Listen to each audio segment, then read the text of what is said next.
तो काफ़ी टाइम हो गया मैंने वीडियो भी नहीं बनाई, तो मैं आज बना रही हूँ इसकी वीडियो जिसमें है difference between private company and public company. अब प्राइवेट कंपनी होती है उसके नंबर ऑफ मेंबर्स कितने होते हैं। देखो, मिनिमम नंबर ऑफ मेंबर्स उसके 2 होते हैं और maximum exclusive past and present employees होते हैं 200। ठीक है, ये तो होते हैं प्राइवेट कंपनी में कि मिनिमम 2 और मैक्सिमम 200 होने चाहिए।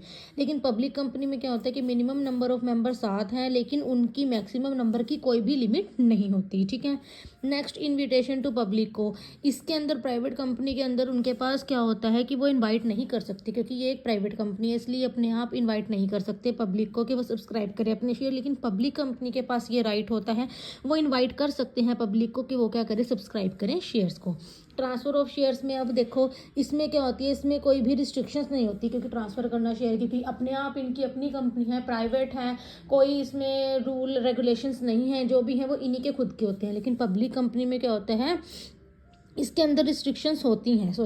प्राइवेट कंपनी के अंदर क्या होती है, रिस्ट्रिक्शंस होती हैं। क्यों? क्योंकि ये प्राइवेट कंपनी होती है तो ये अपने आप ही सारा काम नहीं कर सकती, इन्हें अप्रूवल लेना पड़ता है गवर्नमेंट से जाके। लेकिन पब्लिक कंपनी होती है, इनके अंदर कोई भी ऐसी रिस्ट्रिक्शंस नहीं होती ट्रांसफ़र करना शेयर्स को। ओके, नेक्स्ट आते हैं प्रिपरेशन करना आर्टिकल्स की।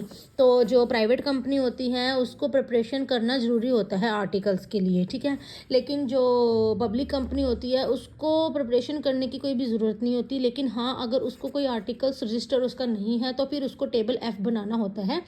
अकाउंटिंग कंपनीज एक्ट 2013 के अकॉर्डिंग ही वो अप्लाई किया जाता है। नंबर ऑफ डायरेक्टर्स, अब प्राइवेट कंपनी में कम से कम 2 डायरेक्टर्स होने चाहिए और पब्लिक कंपनी में एटलीस्ट 3 डायरेक्टर्स होने चाहिए। अब use of word limited, use of word limited जो है वो प्राइवेट कंपनी के अंदर क्या होता है, प्राइवेट लिमिटेड वर्ड का यूज़ किया जाता है एंड में, और इसके अंदर खाली लिमिटेड वर्ड का यूज़ किया जाता है। अब आती है 1 पर्सन कंपनी। ठीक है, जिसको हम OPC भी बोलते हैं। तो 1 पर्सन कंपनी कौन सी होती है, तो हम देखेंगे ये कंपनी वो होती है जिसके अंदर क्या होता है, एक ही पर्सन होता है जो सारा काम करता है।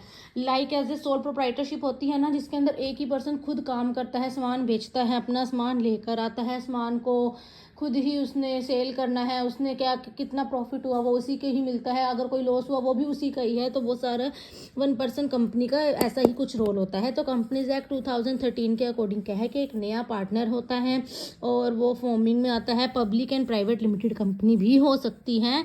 1 पर्सन कंपनी जो होती है एक प्राइवेट लिमिटेड कंपनी होती है। देखो, प्राइवेट लिमिटेड कंपनी होती है, इसके अंदर ओनली 1 पर्सन क्या होता है, वही मेंबर होता है, उसके कुछ रूल्स एप्लीकेबल होते हैं जैसे मेंबर ऑफ OPC।